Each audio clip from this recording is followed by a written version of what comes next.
Hello there. Tonight let's look at it. Let's look at one with some fractions in it. So let's see what we've got here. Given that x over y is equal to k and x and y are non-zero integers, the only reason they tell you that, they don't want zero involved here, right? You can't divide by zero, so they're just taking that out of play. What is x plus y over x in terms of k? We've got some answers here. Pause the video, give it a shot. Let's see what we can do with it when you come back. All right. So always use what's given, and try to make sense of that. I think the first thing that stands out to kids here is this little cheeky phrase here, in terms of k. I see that misinterpreted almost on a daily basis. It doesn't mean that you set this equal to k. It just simply means that the answers will have k in it. That's all. If it tends to bother you, really an easy solution is just to sort of ignore it and just try to focus on this. Like, we've got to get this equal to one of these down here. Use what's given. So first thing, obviously you see this, and I'm going to give you two ways to solve this one tonight.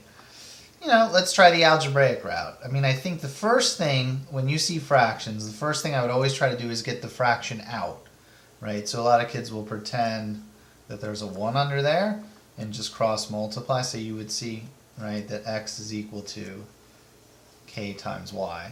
And if I do that, you don't want to overcomplicate these things. I'll just, wherever I see an x, now I'll just stick a k times y. Let's see what that does for us. So instead of x, I have k times y plus y, and that's over x, which we just said is k times y. Now you might look at this. This looks sort of close here. If you look at it, you could do a couple things here. You might be able to see that you can factor out a y in the top. You can do that.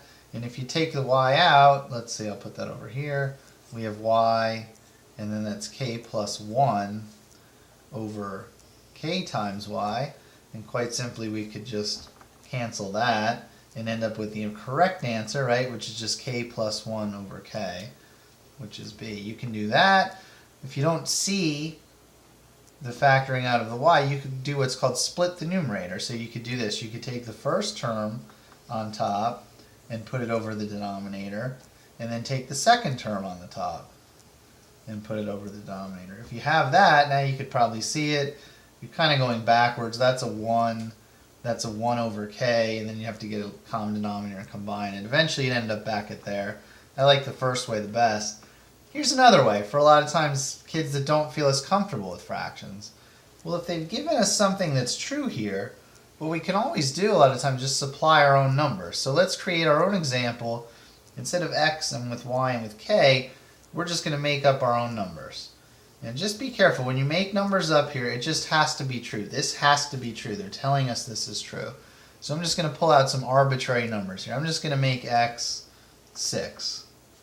Right? And if I make y 2, well, 6 divided by 2, last time I checked, right, that should be 3. So k has to be 3 in that scenario. Once I decide to go that route, the x doesn't exist, the y doesn't exist, nor does the k. I'm just going to keep plopping those numbers back in that we use. So now x plus y over x is really going to be what? 6 plus 2 over 6, which is going to be what? 8 over 6. I can probably reduce that nicely to 4 over 3. Now all we have to do, because certainly 4 over 3 is not here, just put the numbers back in this case only k, and see if we can find 4 over 3. We kind of already know the answer. Let's just check our algebra. If I plug 3 back in, 3 plus 1 is 4, k is 3, so there's your 4 divided by 3. You can do it that way. The only other thing I would suggest, if you're going to plan to do it this way, is I would just make sure to check all of the answers. Sometimes, every once in a while, what will happen is more than one answer choice will be correct using numbers. It happens probably 1 out of 20 times. If that's the case, you just want to maybe change your numbers up a little bit, try it again, and try to eliminate one of them, and usually you can do that.